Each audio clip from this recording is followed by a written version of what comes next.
Salut Marie, alors dis-moi, Oui. tu es candidate au régional. Je suis candidate au régional avec un grand plaisir. Il serait intéressant pour les électeurs de nous connaître un peu mieux. Oui. Alors, peux-tu te présenter?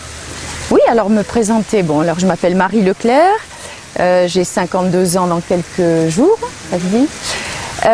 Voilà, j'ai 3 enfants, j'habite à La Commande, je suis béarnaise depuis 26 ans, voilà, originaire de la région parisienne, de la banlieue parisienne. Voilà, dans une banlieue rouge. Hein, voilà, donc j'ai été bercée par les idées de la gauche depuis des années. Et puis voilà, je suis candidate au régional. Alors d'abord 2015 pour moi c'est une année de campagne, puisque je me suis présentée au cantonal sur Oloron 2. Voilà, habitant La Commande, je suis plus sur le secteur de Monin, Lac, etc. Mais je me suis présentée sur Oloron parce qu'en fait je travaille à la SEUB depuis plus de 20 ans auprès des personnes âgées, donc je rentre dans les familles, etc. Et en fait c'est plutôt quelque part mon lieu de vie, mon lieu de travail, hein. On sait qu'on y passe pas mal de temps. Voilà. Donc, alors tu es une militante qui n'a pas peur des combats politiques. Non, du tout. Tu t'es présentée au départemental. Oui. Pourquoi les régionales? Alors pourquoi les régionales? Parce que d'abord j'ai vraiment une attirance pour la politique, j'allais dire territoriale, parce que je trouve que ça permet de mettre en lien directement et les décisions et l'application. Je trouve qu'on voit de suite quand les choix politiques, par exemple, on voit que les choix politiques de gauche, on voit ce qu'ils donnent immédiatement auprès de la population, on peut les défendre. Voilà, c'est ce qui m'attire. J'ai toujours été attirée par le développement territorial et il me semble que la politique locale, puisque là on est encore dans la politique locale, a tout son sens. Voilà, elle prend vraiment tout son sens pour moi. D'accord.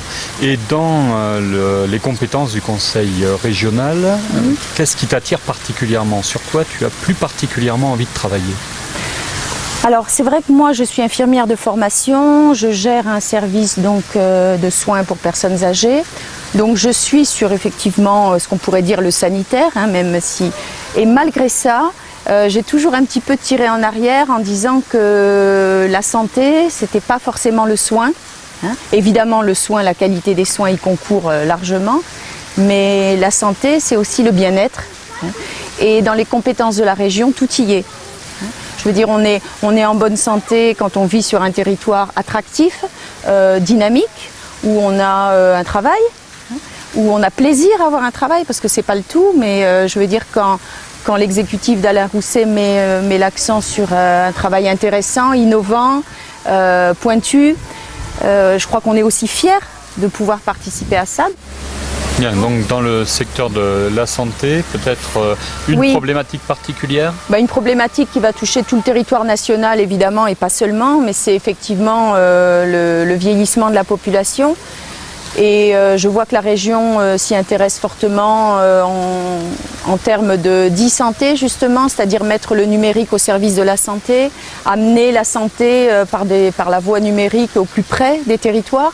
Alors, on sait que d'abord il y a une question de proximité, hein, de l'accessibilité aux soins, mais pour une personne âgée c'est d'autant plus important, les déplacements sont d'autant plus important de les réduire. Donc e-santé, mais aussi tout ce qui est la domotique, donc là on est vraiment dans l'innovation. Comment on va prévenir des facteurs d'hospitalisation par la domotique ou tout simplement par la prévention, j'allais dire toute simple, c'est-à-dire que par exemple je travaille actuellement sur un programme de prévention de la dépendance et on voit que prévenir la dépendance c'est pas forcément des choses qui sont très compliquées, mais c'est justement bien se nourrir, bien s'alimenter, avoir une vie sociale correcte, et la vie sociale sur le territoire c'est la région, hein, c'est tout ce qui est culturel, voilà. Donc je pense que dans ces problématiques du vieillissement, les compétences de la région auront toute leur place. D'ailleurs on l'a bien vu, Alain Rousset s'est fait accompagner de professionnels de la santé justement dans cette optique de prévention de la dépendance. Quel a été le déclencheur de ton engagement en politique? Alors le déclencheur, si on remonte bien en amont, ça a été ma famille. Hein.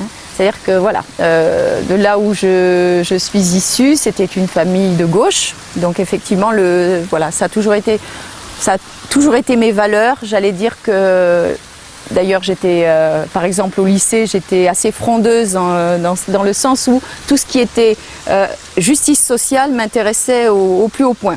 Voilà, donc j'étais reconnue pour ça dans mes mandats de déléguée de classe, etc. Donc voilà, c'était l'équité, la justice, ça m'a toujours portée. Après, vraiment, mon adhésion, l'engagement en politique, ça a été une cantonale sur la Seube, où une socialiste qui était Danielle Rabatel s'était présentée de manière un peu osée, parce que sur ce secteur, c'est pas forcément un secteur de gauche. Et voilà, ça a été vraiment l'envie de m'engager, de soutenir cette personne qui a d'ailleurs fait 33% en 3 semaines de campagne avec nous. Un bel engagement territorial sur les valeurs de gauche. Donc c'est là où j'ai adhéré au parti en 2003, je crois. Voilà. Très bien. Tu as d'autres passions dans la vie ?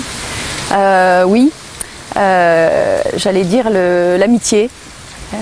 Voilà, ce qui me meut moi tous les jours, c'est mon réseau social, y prendre plaisir, partager mes idées.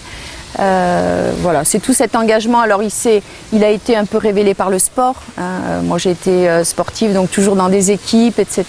Et je trouve qu'il y a une vraie corrélation entre le sport et la politique. On a un but commun, on a des valeurs communes, on a envie de réussir pour les autres, c'est pas simplement pour soi.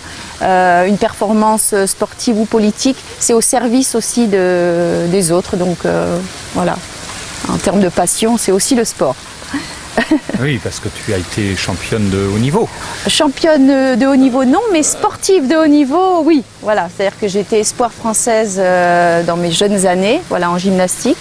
Et donc j'ai appris aussi à vivre des choses difficiles, des épreuves difficiles, un peu de souffrance physique ou morale, mais toujours avec cet esprit de soutien, d'équipe et puis d'objectif.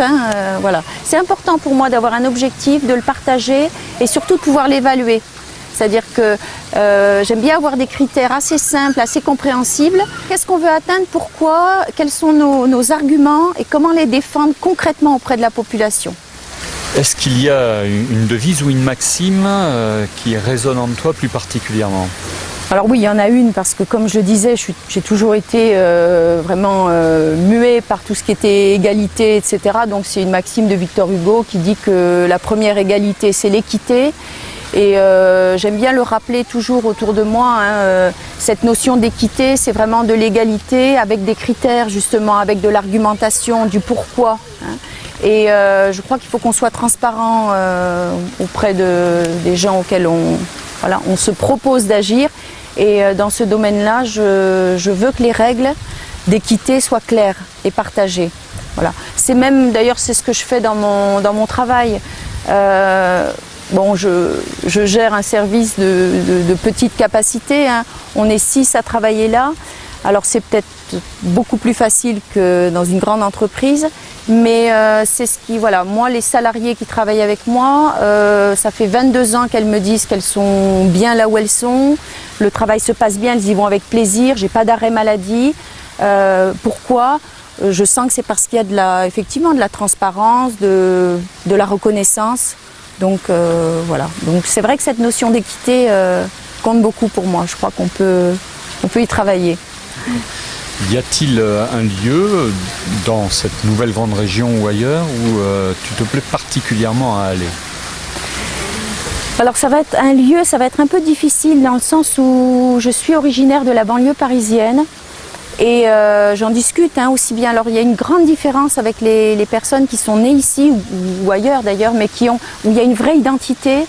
Moi j'ai beaucoup d'affection pour l'endroit d'où je viens, mais c'est difficile d'y trouver une identité. Voilà.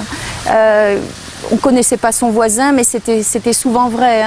Voilà. Donc je suis un peu orpheline de ça, à la différence de beaucoup de personnes que je croise tous les jours depuis que je suis dans cette région, où ils sont tous attachés, soit à leur village, soit à leur famille. Et moi, j'ai pas ça. C'est-à-dire que même de là où je viens, à part mes parents, la famille est ailleurs. Donc, il n'y a pas ce véritable attachement. Après, j'ai eu la chance, mes parents ont eu une maison de campagne en Dordogne.